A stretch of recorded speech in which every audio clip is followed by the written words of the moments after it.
우리는 지난 성령 강림주일 이후로 성령이 임할 때에 우리에게 주어지는 삶의 특징, 신앙적인 특징들을 중심으로 변화하게 하소서, 그리고 또 승리하게 하소서, 또 자유하게 하소서라고 하는 제목을 가지고 말씀들을 묵상해 왔습니다. 오늘은 이어서 주 안에서 변화받고 또 자유를 누리고 승리하게 된 우리 성도들에게 주어지는 기쁨에 대한 말씀을 전하려고 합니다. 요즘에 우리는 여러 가지 요인으로 인하여 마음속의 기쁨이 점점 사라지고 우울한 감정 속에 휩쓸려 살고 있습니다. 특별히 이 메르스의 공포, 그리고 가뭄, 또 그로 인한 불경기 등등 온통 우울한 소식들이 우리 주변을 가득 채우고 있습니다. 엊그제 세계적인 과학 저널인 네이처지에 수록된 논문에 의하면 미국의 MIT 공대 연구팀이 우울할 때는 과거에 있었던 기쁘고 즐거웠던 시간들이나 사건들을 기억하라, 떠올리라. 그리하면 불안과 우울한 증상을 해소시킬 수 있다라고 주의 연구를 통해서 발표했습니다. 그런데 문제는 우리가 그 떠올릴 만한 과거의 기쁨거리만도 지금 간직하지 못하고 있다고 하는 것이죠. 다시 말해서 우리가 세상에서 느끼게 되는 기쁨은 항상 상대적이고 또 잠깐, 즉 유한하기 때문에 오랫동안 우리의 마음속에 남아있지를 못하고 있다는 겁니다. 만남의 기쁨이 있었습니다. 가슴 설렘이 있었습니다. 그런데 시간이 흐르다 보니 또한 이별과 헤어짐의 슬픔이 우리의 마음을 엄습합니다. 성공의 기쁨이 있었습니다. 그러나 또한 어떤 연유로든지 간에 실패의 아픔을 경험하게 됩니다. 건강으로 인하여 기뻤던 시절이 있었지만은 또 나이가 들면서 여러 가지 질병으로 인하여 고통을 당하게 됩니다. 자녀의 출생으로 인하여 가슴 설레며 기대했던 순간이 있었으나 기대의 어긋남으로 인하여 낙심하고 자녀의 문제가 무거운 짐으로 다가오는 일들이 벌어집니다. 다시 말해서 우리 인간들이 세상에서 추구하고 누리는 기쁨은 한순간이고 잠깐이지 오랫동안 영원토록 유지될 수가 없음을 보여주는 사례입니다. 그래서 사람들은 오늘도 여기저기 이곳저곳을 기웃거리면서 기쁨거리를 찾아다닙니다. 그리고 그 마음속에 부족한 2%의 기쁨을 채워보려고 늘 목말라 하면서 살아가고 있는 것이 인생입니다. 그러나 오늘 우리가 예수를 믿고 구원받은 다음에는 달라요. 오늘 우리가 누리는 기쁨은 차원이 다른 기쁨이 우리에게 주어지기 때문입니다. 방금 전에 불렀던 찬양처럼 주 예수 내 맘에 들어와 계신 후 변화의 새 사람 되고 물밀듯 내 맘에 기쁨이 넘치면 주 예수 내 맘에 오심. 예수님이 주시는 기쁨, 믿음으로 인한 기쁨은 한순간 단절되고 끝나는 것이 아니라 물밀듯이 계속해서 또 그 뒤로 이어서 다가오는 놀라운 기쁨임을 기억하시기 바랍니다. 그리고 이제 우리가 마지막에 결단 찬양으로 부를 가사처럼 성령이 우리 가운데 임하시면 내가 매일 기쁘게 순례의 길 행함은 주의 영이 나와 함께함이라. 좁은 길을 걸으며 항상 기뻐하는 것, 주의 영이 함께함이라. 비록 순례의 길, 좁은 길, 고난의 길이라 할지라도 그 가운데서 기쁨을 누릴 수 있는 놀라운 축복이 성령 충만을 통해서 구원받은 성도들에게 주어짐을 믿으시기 바랍니다. 오늘 이 아침 우리는 바로 그 기쁨을 하나님께로부터 받아 누리기 위해서 하나님 전으로 달려 나왔습니다. 오늘 우리 그리스도인들은 세상이 줄 수 없는 기쁨, 세상이 알 수 없는 기쁨을 소유한 자들입니다. 오순절날 성령 강림이 임했을 때에 성령 강림을 체험한 제자들에게 나타난 특징 중에 하나는 그 황홀경에 빠진 거예요. 그들이. 그래서 이 같은 모습을 보았던 다른 사람들이 그들을 향하여 저거 새 술에 취했구만 이라고 조롱했습니다. 술 취한 사람 같았다라고 하는 거예요. 제가 그 미국의 그 어린 아이들에게 보여주는 만화 동화 성경인데요. 여기 지금 퍼져서 사진이 잘 나타나지 않지만 성령 강림을 보여주는 그림인데 이 얼굴이 다 웃는 얼굴로 묘사해 놨습니다. 다 막 어찌할 수 없어서 막 기쁨을 주체하지 못하는 그런 상황이 오순절날 성령이 강림했을 때 모습이에요. 그렇기 때문에 믿지 않는 사람들이 보고 저거 술 취한 사람들 아니야? 라고 했습니다.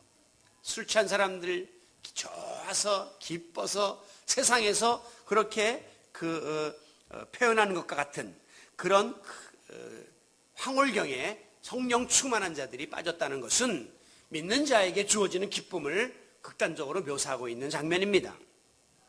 자, 오늘 본문이 들어있는 빌립보서는 일명 기쁨의 서신이라고 불리웁니다. 그 이유는 이게 불과 넉 장밖에 안 되는 짧은 성경장인데도 불구하고 그 속에 기뻐하라, rejoice, 기뻐하라, 기뻐하라는 말씀이 17번씩이나 반복되어 기록되어 있기 때문입니다. 그 대표적인 말씀이 빌립보 4장 4절 말씀, 주 안에서 항상 기뻐하라, 내가 다시 말하노니 기뻐하라 하는 말씀이 바로 여기에 나옵니다. 자, 사도 바울은 지금 먼저 자기의 마음속에 기쁨이 차고 넘치기 때문에 그 기쁨을 다른 이들에게 전해주고 있는 것입니다. 사람이 먼저 자기의 마음에 충족이 없으면 절대 다른 사람에게 그것을 나눠줄 수가 없어요. 내 마음이 사랑에 대해서 강팍한데 어떻게 사랑을 베풀 수가 있겠습니까? 내 마음에 평안이 없는데 누구한테 평안을 가져다 주겠습니까?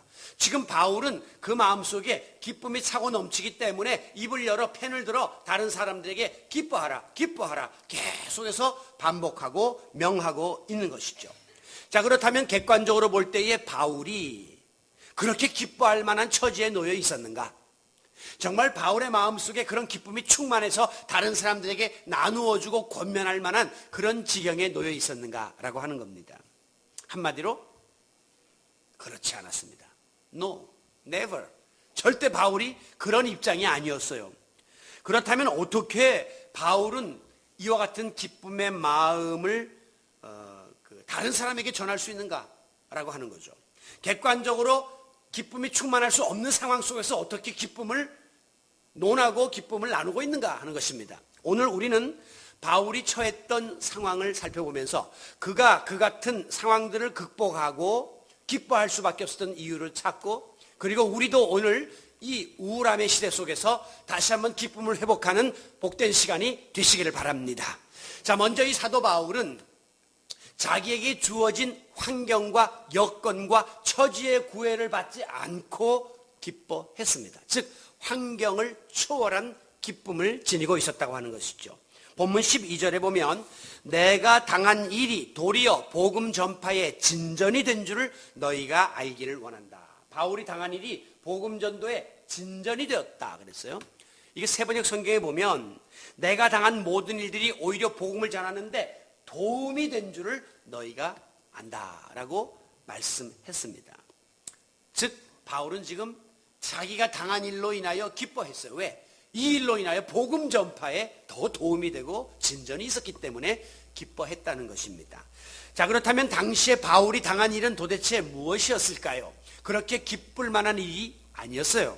바울은 예루살렘에서 복음을 전하다가 붙잡혀서 이제 감옥에 들어갈 처지가 되었습니다. 그때 바울이 나는 로마의 시민권자이기 때문에 당신들이 나를 재판할 수 없으니 나를 로마로 보내주시오라고 청원합니다. 하는 수 없이 바울은 쇠사슬에 묶인 채로 배를 타고 로마로 호송이 돼요. 그리고 지금 로마의 지하 감옥에 갇힌 처지가 되었습니다. 바로 그 상황에서 바울은 지금 자기가 처한 상황을 감사하고 기뻐하고 있는 거예요. 제가 몇 해 전에 여기 안양교도소에 방문한 적이 있었습니다. 거기에 있는 여자 죄수들에게 복음을 전하기 위함이었어요. 그 안양교도소는 과거에 전두환, 노태우 전직 대통령들이 수감되었던 곳이고 주로 정치범들, 거물급 죄수들이 수감되는 곳이에요. 보안이 철저합니다. 그래서 제가 거길 들어가는데 먼저 보안 검사를 다 받고요. 그 다음에 높이가 한 4m 정도 되는 담벼락을 지나서 철문을 2개를 통과하더라고요. 그래가지고 결국은 거기 이제 예배 처소에 이제 들어가게 되었습니다. 그 과정을 거치면서 그 교도소에서 느끼게 되는 싸늘한 그 한기, 그리고 그 경직된 모습, 그리고 그 특유의 중압감을 경험할 수가 있었습니다. 지금은 아무리 감옥이라고 해도 어느 정도 제한된 자유와 그리고 인권이 존중되는 시대죠. 그러나 이 바울의 시대에는 이 당시의 감옥은 이건 짐승의 우리만도 못한 그런 시설이었습니다. 열악한 환경에서 인권 유린이 자행되는 곳이었어요. 그리고 햇빛이 하나 들어오지 않도록 주로 지하에다가 새카만 곳에 집어넣어 놓기 때문에 밤이 되면 엄청난 공포감이 엄습하는 그런 곳이 바로 당시에 바울이 갇혔던 로마의 감옥입니다. 그런데 바울은 지금 그 처참한 환경 속에서 하나님의 뜻과 섭리를 발견합니다. 깨닫습니다. 자, 보세요. 바울이 깨달은 하나님의 섭리입니다. 바울은 최종적인 목표가 로마에 가서 복음을 전하고 싶었어요. 그런데 바울의 여러 가지 형편이 그 같은 일을 허락하지 않아서 바울이 로마에 갈 방법이 없었습니다. 그런데 죄수의 몸이기는 하지만 이제 자연스럽게 로마까지 배를 타고 들어갈 수 있게 되었습니다.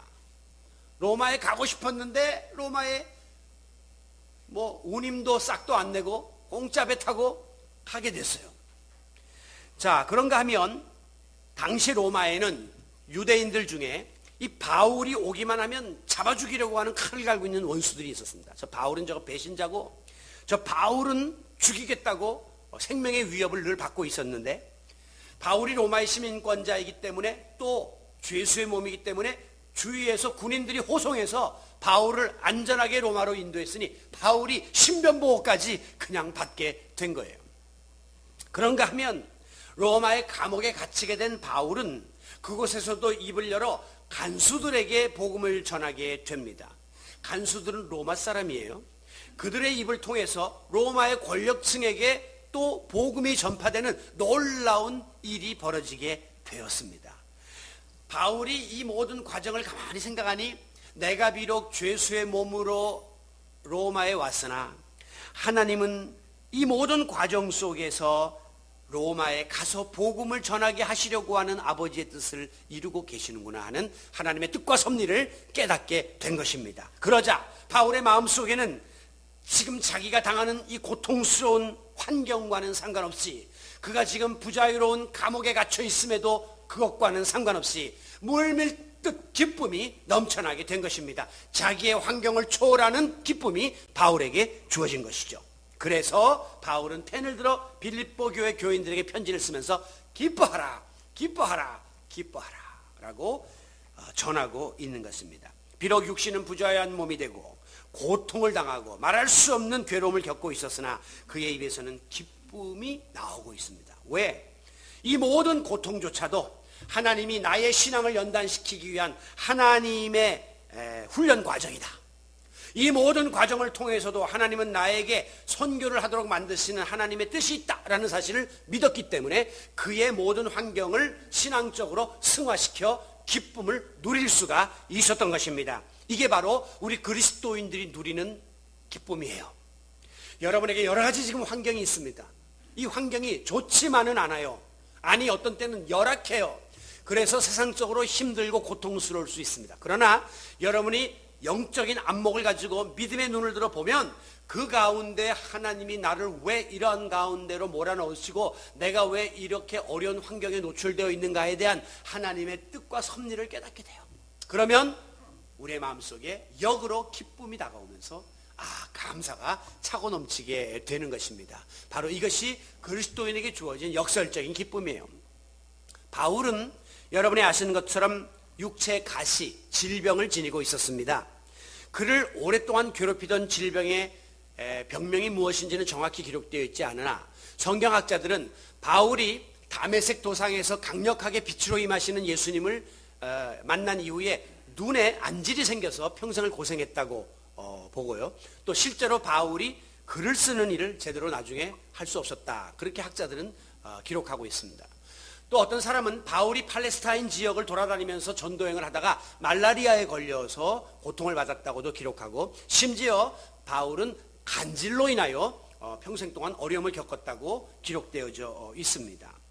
여러분 생각해 보세요. 바울에게 임한 하나님의 능력은 바울이 갖고 있던 손수건을 다른 환자에게다 덮고 기도하면 병이 나가는 능력이 있었습니다.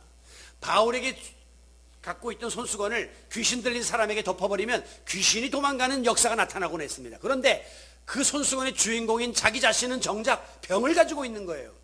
자기 자신에게는 능력이 나타나지 않는 거예요. 얼마나 사역자로서 좌절이 됐겠습니까? 낙심이 됐겠습니까? 절망이 되고 때로는 부끄러웠겠습니까?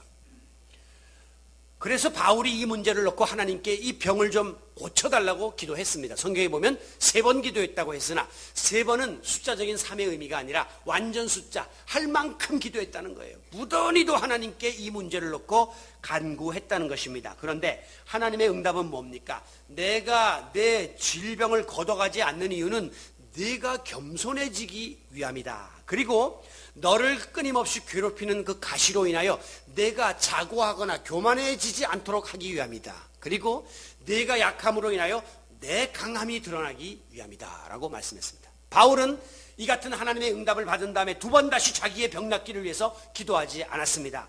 그는 오히려 내게 주어진 이 육체의 가시, 질병으로 인하여도 하나님께 감사합니다 라며 기쁨을 표현했습니다. 세상에 병이 낫고 감사하고 기뻐하는 사람은 있지만 병이 이제는 불치병이다, 평생 가져야 된다라고 하나님께 선언을 받았음에도 불구하고 감사하고 기뻐했던 사람은 이 바울 한 사람밖에 없을 거예요.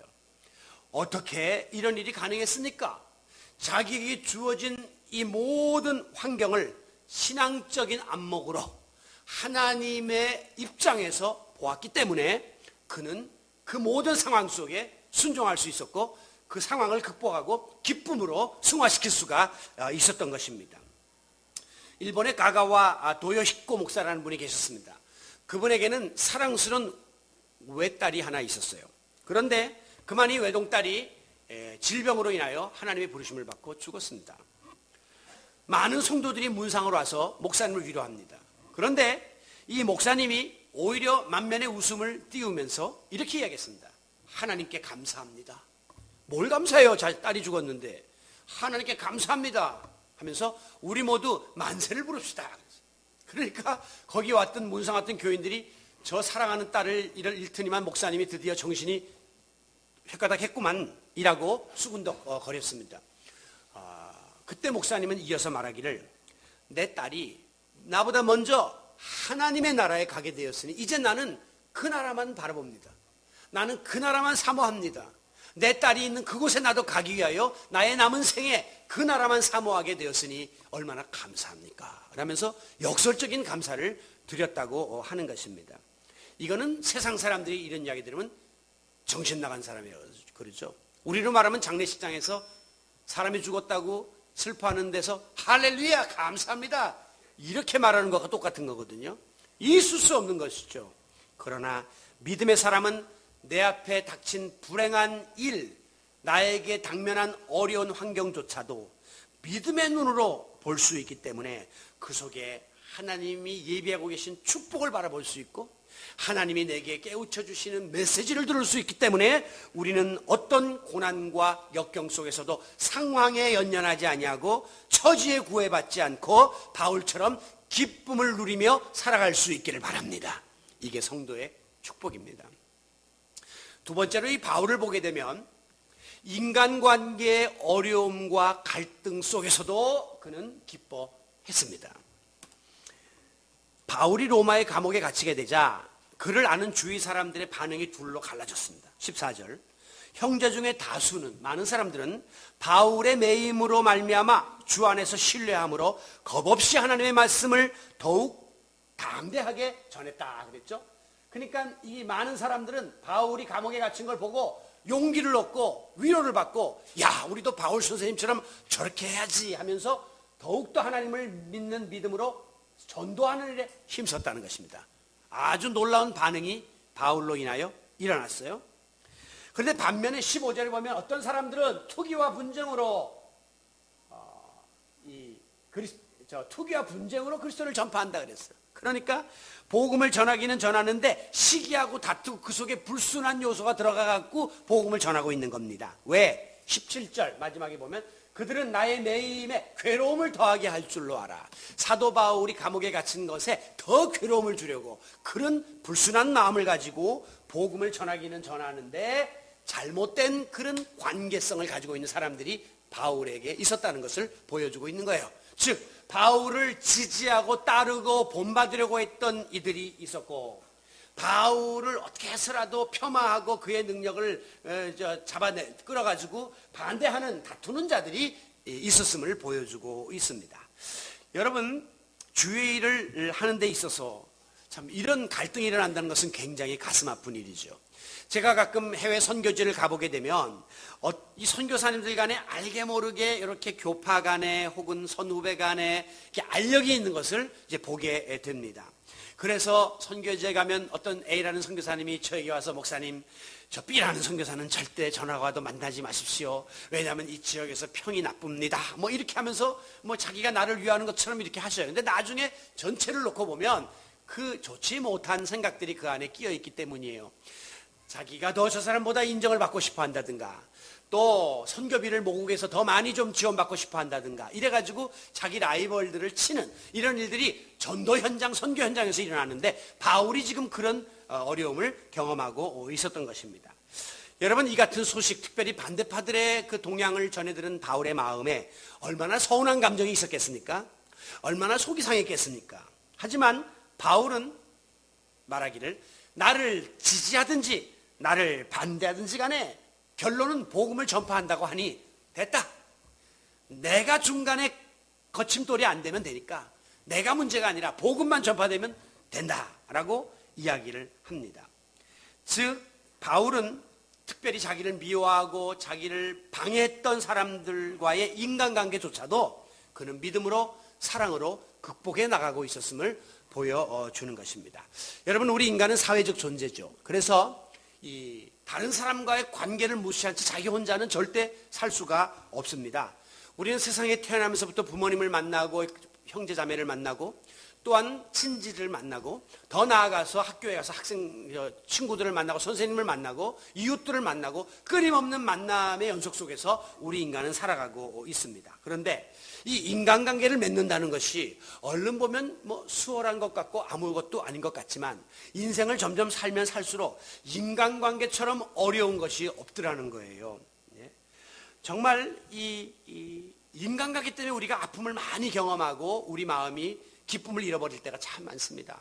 좋은 인간관계가 아니면 그 사람 생각만 하면 기쁨이 싹 사그라지고, 좋았다가도 그 사람 말만 또 들으면 마음에 우울감이 생기고, 이런 일들이 많잖아요.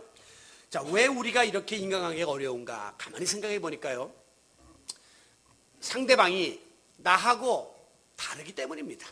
쉽게 말해서 저 사람의 마음이 내 마음 같지 않기 때문에 인간관계가 어그러지는 일들이 생겨나는 것이에요. 또 상대방과 내가 갖고 있는 생각과 주관이 다르고, 또 성격과 개성이 너무 강하기 때문에 그 일일이 다 맞추다 보니까 어려움을 경험하는 겁니다. 사람이 코드가 똑같을 수가 없거든요. 그러니까 특히 교회 생활과 목회 생활에 있어서 이 인간관계가 참 어려움을 가져다 주는 것을 경험할 때가 많아요. 그렇다고 해서 인생살이 속에서 인간관계를 무시하면 안 됩니다. 어떤 사람은 교회 생활에 있어서 인간관계가 어렵다고, 나는 인간관계는 안 하고 그냥 예수님만 바라보고 교회에 와서 찬송하고 예배하고 기도만 하고 가지, 사람하고 만나면 안 하겠다, 자꾸 상처가 되고 낙심이 돼서 안 되겠다, 그렇게 하고 아예 모임에 안 나가는 사람도 있는데, 그게 어디 그렇게 할 수가 있습니까? 여러분, 이 인간관계가 어려운 이유 중에 하나는요, 이기심과 자존심입니다. 다시 말하면 모든 것을 내 편에서 생각하고 자기중심적으로 끌고 가려고 하기 때문에 다른 사람과의 관계에 금이 가고 문제가 생기는 거예요. 또 상대방도 다 자기 편에서 자기 입장에서 끌고 나가려고 하니까 둘이 평행선을 가는 거예요. 그러므로 우리가 바른 인간관계를 맺으려면 항상 서로 입장을 바꿔야 돼요. 배려해주고 이해해주고 그리고 받아들일 마음을 가져야 관계가 계속해서 형성되는 것입니다. 빌립보서 4장 2절에 보면 바울이 이런 말을 해요. 내가 유오디아와 순두계를 권하노니 주 안에서 같은 마음을 품으라, 그렇게 부탁합니다. 이 뜻은 뭐냐면, 유오디아와 순두계는 빌립보 교회의 초창 멤버였어요. 그런데 이 두 사람이 서로 의견차로 인해서 갈등이 일어나고 다툼이 있었습니다. 오늘로 말하면 같이 고생하면서 교회를 세운 창립 멤버들끼리 인간적인 다른 생각 때문에 교회 안에서 갈등을 빚게 되는 것을 보여주는 거죠. 그때 바울은 주님 안에서 같은 마음, 한 마음을 품어야 된다라고 분명히 권면하고 있습니다. 여러분, 이 교회 안에서 우리가 서로 인간관계의 갈등 때문에 고민하는 분들을 볼 때마다 너무 가슴이 아파요. 어떤 분들은 울어요. 바깥에서 세상에서의 인간관계는 나 싫으면 안 보면 되고 나 싫으면 끝나면 돼요. 그런데 이 교회 안에서의 인간관계는 그렇지가 않거든요. 교회 안에서는 내가 싫어도 목장에서 만나야 하고 선교회에서 만나야 하고 기도 모임에서 만나야 되고 교회에서 만나야 되고, 또 교회 안에서는 내가 불편해도 일단 편안한 얼굴을 보여야 되고 좋은 언사를 써야 되니까 너무 힘이 든 거죠. 그러나 여러분, 이 우리 그리스도인들은 이 일을 해야만 합니다. 왜냐하면 우리는 예수 안에서 한 피 받은 형제 자매이고 예수님의 사랑을 힘입은 자들이기 때문에 우리도 그 사랑을 나누고 그 사랑을 베풀어야 돼요.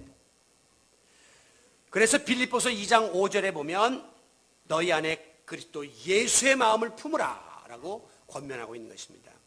여러분, 인간관계 때문에 오는 이 어려움들을, 이 기쁨을 잃어버리는 문제들을 타개해 나가려면 항상 예수님의 마음을 품어야 해요.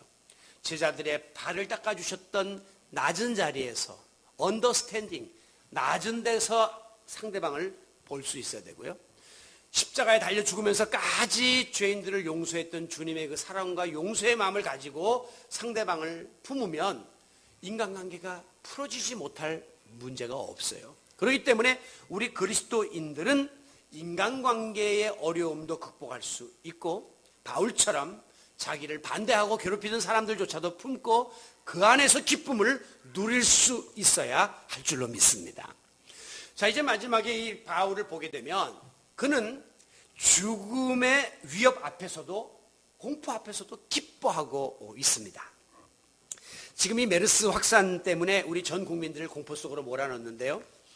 어제 그제 확진자가 안 나왔다 그래서 좀 잠잠해지나 했더니 좀 아까 인터넷에 보니까 또 3명 주로 의사들이 이제 또 확진되었더라고요. 왜 우리가 이 메르스 공포에 온 국민이 휩쓸렸습니까? 그것은 초창기에 정부에서 이 메르스는 중동에서의 통계에 의하면 치사율이 40%다 그랬단 말이에요. 절반가량이 죽는 거니까 굉장히 무서운 전염병이라는 인식이 바뀌었습니다. 실제로 우리나라에서는 의료기술이 발달하고 여러 가지 조치를 취한 결과 지금 약 15% 정도 이렇게 잡고 있잖아요. 그런데 너무 처음부터 한 10%다 그러면 10%는 뭐 다른 병들도 그 정도는 있으니까 덜 두려워할 텐데 40%다 하니까 무서웠단 말이죠. 한마디로 말해서 메르스가 무서웠던 것은 바로 죽을까봐 무서웠던 것입니다. 죽음이 두려웠던 것이에요. 지금 로마의 깊은 감옥 속에 갇혀있는 바울은 엄청난 죽음의 공포 속에 휩쓸려 있었습니다. 우선 지하 감옥 자체가 폐쇄되어 있고 무서웠고요. 바울은 그때 나이가 70이 넘은 고령이었기 때문에 힘이 들었고요. 또한 앞서 말씀드린 이 불치의 질병을 가지고 있었기 때문에 더 고통스러웠습니다. 게다가 바울은 지금 사형수의 몸이었기 때문에 언제 부름받아 죽임을 당할는지 알 수 없는 위태로운 지경에 놓여 있었으니까 엄청난 공포감 속에서 기쁨을 누릴 수 없는 처지에 바울이 놓여 있었습니다.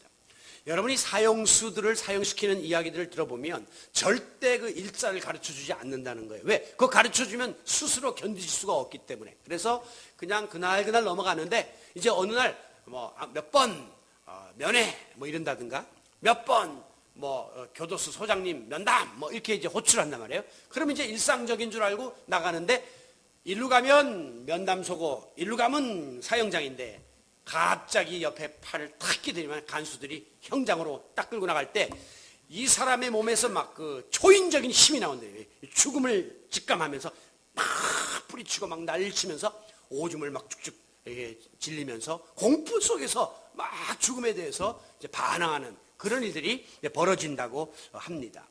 바울은 지금 그런 공포에 휩쓸릴 수밖에 없는 처지에 놓여 있었습니다. 그럼에도 불구하고 오늘 본문 20절에 보면 나의 간절한 기대와 소망을 따라 아무 일에든지 부끄럽지 아니하고 지금도 전과 같이 온전히 담대하여 살든지 죽든지 내 몸에서 그리스도가 존귀되게 하려 함이니라. 다시 말하면 살든지 죽든지 나는 사는 거 죽는 거 두렵지 않다. 초연했다는 거예요. 그럼 뭐가 바울에게 중요한 관심사고 이슈냐? 내 몸에서 하나님의 영광을 위해서 그리스도가 존귀히 되는 것, 솔라 글로리아, 하나님의 영광만 드러나면 나는 죽든지 살든지 괜찮다는 거예요. 그래서 바울은 설령 내가 여기서 죽는다 할지라도 내가 이것으로 인하여 하나님께 영광을 돌리고자 하는 마음의 준비가 되어 있고 나는 복음을 전하다가 하나님 나라를 선포하다 가니까 나에게는 두려움이 없고 오히려 감사와 기쁨이 넘칠 뿐이다. 그러나 살든지, 그 말은 그러나 내가 살아야 될 이유는 내가 그토록 원했던 로마의 복음화를 위해서, 그리고 로마가 복음화됨으로 인하여 하나님의 영광을 드러내기 위함이라면 나는 또 살아야 될 이유가 있다라면서 그 하나님의 영광을 위한 사생관을 그가 고백하고 있습니다. 여러분, 왜 삽니까? 무엇을 위해 살고 있습니까? 오늘도 무엇을 목표로 여기까지 달려왔습니까? 뭐 정답은 세상에서 돈 잘 벌고 출세하고 성공하는 것, 그래서 잘 먹고 잘 사는 것, 우리의 목표 중에 하나입니다. 같은 값이면 건강하게 편안하게 오래오래 사는 것, 이것도 우리의 목표입니다. 그러나 이런 것들은 세상에 믿지 않는 일반인들이 다 가지고 있는 보편적인 목표예요. 오늘 예수 믿고 구원받은 우리 성도의 목표는 나 자신만을 위한, 내 몸뚱어리만을 위한, 내 자식만을 위한, 우리 가정만을 위한 삶의 자리를 뛰어나와야 합니다. 그리고 오직 하나님의 영광이라고 하는 분명한 목표를 소유할 수 있어야 하는 것입니다. 왜? 그분이 예수 그리스도를 통하여 나를 구원해 주셨고, 그분이 나의 삶의 주인이 되시고, 그분이 오늘도 나의 삶을 주관하고 계시기 때문에 나는 나의 주인 되시는 하나님의 영광을 위하여 살겠습니다 라고 고백해야 마땅한 줄로 믿습니다. 다시 말해서 하나님의 영광을 위하여 쓰임받기 위해서 내가 이 세상에서도 잘 돼야 하겠습니다 하는 거예요. 이게 바람직한 신앙적 인생관입니다.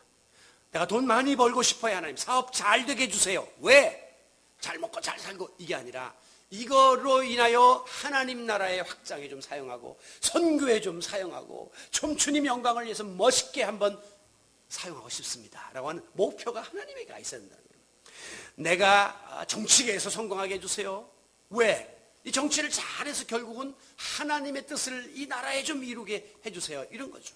운동선수들이, 연예인들이 그 분야에서 1인자가 되어서 자기를 나타내고 자기를 만족하며 사는 것이 아니라 내게 이런 건강도 재능도 주신 하나님께 영광을 돌리면서 살기를 원합니다 하는 목표가 생겨나게 되는 거죠. 그래서 간혹 연예인들이 무슨 상을 받게 되면 수상소감해서 이 영광을 하나님께 올려드립니다 이렇게 이야기해요. 그런 이들이 지금 많아진 것이 얼마나 감사한지 몰라요.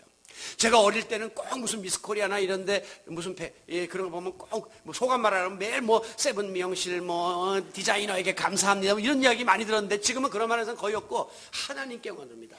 멋있는 거예요. 그걸로 인하여 믿지 않는 사람들에게, 대중들에게 영향을 끼치는 거죠. 운동선수들이 그렇게 안티가 생기는데도 불구하고 골로 그 기도하는 거는 내가 이렇게 할 수 있도록 만들어주신 하나님의 영광을 드러내고자 하는 분명한 목표가 있기 때문이죠. 여러분, 오늘 우리는 어떻게 해서라도 하나님께 영광, 그리고 예수 그리스도의 피 묻은 복음을 알지 못하는 자들에게 전하고자 하는 분명한 목표를 가지고 살아야 됩니다. 그래서 우리 그리스도인들은 날마다의 삶 속에서 기쁨을 누리고 나에게 이 기쁨의 이유를 물어오는 자들에게 그리스도의 복음을 전할 수 있어야 되는 거예요. 어떤 사람들이 당신은 두렵지 않아요? 당신은 우울하지 않아요? 당신은 힘들지 않아요? 왜 안 힘들겠어요? 나도 삶의 현장에서 뛸 때 힘들죠. 나에게도 실패가 왔는데 절망이 되죠. 그런데 당신은 어떻게 웃고 있는 거예요? 그것은 바로 내 안에 예수 그리스도의 십자가의 복음이 있기 때문입니다라고 전할 수 있어야 한다는 것입니다. 로마의 감옥에 갇힌 부자유한 몸, 온갖 고초를 당하는 절망적인 상황, 육신의 질병과 죽음의 공포가 엄습해오는 이 같은 상황 속에서도 오히려 감옥 밖에 자유롭게 배회하는 자유인들을 향하여 기뻐하라, 기뻐하라고 17번씩이나 외칠 수 있었던 바울의 이 믿음은 오늘날 어떤 이유로든지 간에 기쁨을 잃어버린 우리들에게 커다란 도전이 되는 겁니다. 바울이 당했던 이런 처절한 상황까지는 우리 지금 안 갔거든요. 그런데도 불구하고 기쁨을 잃어가고 있는 우리들은 돌아보아야 하는 거죠. 그리고 바울의 이 같은 신앙적인 자세는 우리에게 굉장한 희망을 안겨다 주는 것입니다. 앞서 살펴본 것처럼 오늘 우리의 기쁨을 빼앗아가는 요인은 3가지입니다. 하나는 환경. 여러분들의 환경이 지금 어려워졌어요. 옛날보다 경제도 힘들어졌고 가정 형편도 어려워졌고 여러 가지 면에 있어서 지금 내가 처해 있는 환경이 어려워졌다는 겁니다. 여건이. 두 번째는 인간관계 때문에 오는 거예요. 기쁨을 잃어버리는 거는. 부부 사이가 일그러지고 고부 간의 갈등이 생기고 다른 사람과의 만남 속에서 다 이런 어려움들이 오니까 우리가 기쁨을 잃어버립니다. 그리고 3번째는 나이 먹으면서 질병과 죽음에 대한 공포. 이게 3가지입니다. 오늘 우리가 크게 기쁨을 잃어버리는 이유는 이 바울이 경험했던 것과 똑같아요. 그러나 바울은 일생일대에 가장 비참한 자리, 가장 절망적인 환경에 처했으면서도 전혀 환경에 구애받지 않았습니다. 주위 사람들의 외면과 공격을 받고 믿는 사람들에게조차도 버림을 받았으나 바울은 인간관계의 단절 속에서도 절대 기쁨을 잃지 않았습니다. 바울은 지금 끊임없이 자기 몸을 괴롭히는 육신의 질병과 곧 있을지도 모르는 사형의 집행에 대한 죽음에 대한 공포가 그를 엄습했지만 그는 끝까지 기쁨을 잃지 않았습니다. 왜? 그에게는 모든 것을 신앙적으로 바라보는 믿음의 눈이 있었기 때문이에요. 그에게는 미래를 희망적으로 바라볼 수 있는 소망의 눈이 있었기 때문이에요. 그에게는 이 모든 것들을 긍정적으로 받아들이는 긍정의 눈이 있었기 때문에 그는 그리고 이 모든 것 위에 오직 하나님께 영광이라고 하는 분명한 목표를 붙잡고 있었기 때문에 바울은 절대 절망하지 않고 포기하지 않고 우려하지 않고 기뻐할 수 있었습니다. 우리 모두 사도 바울처럼 어떠한 인생의 어려움과 위기 상황에 놓인다 할지라도 오직 하나님만 바라보는 믿음의 줄 놓지 마시기 바랍니다. 오직 하나님께 영광이라고 하는 이 신앙의 목표를 굳게 붙잡으시기 바랍니다. 그리할 때 우리 하나님께서 세상이 알 수 없는, 세상이 줄 수 없는 전천후 기쁨, 상황에 구애받지 않는 기쁨을 우리의 마음 깊은 곳에 심어주실 것이고 우리는 그 기쁨을 누리면서 많은 사람들에게 그리스도를 드러내며 하나님을 영화롭게 하며 살아갈 수 있게 될 것입니다. 진정한 기쁨의 근원 되시는 예수 그리스도가 주시는 기쁨이 오늘도 이 어렵고 우울한 시대 속에 살고 있는 우리의 마음속에 차고 넘침으로 우리 주님의 저 호탕한 기쁨의 웃음이 우리에게 전달되고 우리의 웃음이 상처 입은 자들에게 전달되어서 하나님께 영광 돌리며 살아가는 성도 여러분들이 되시기를 바랍니다.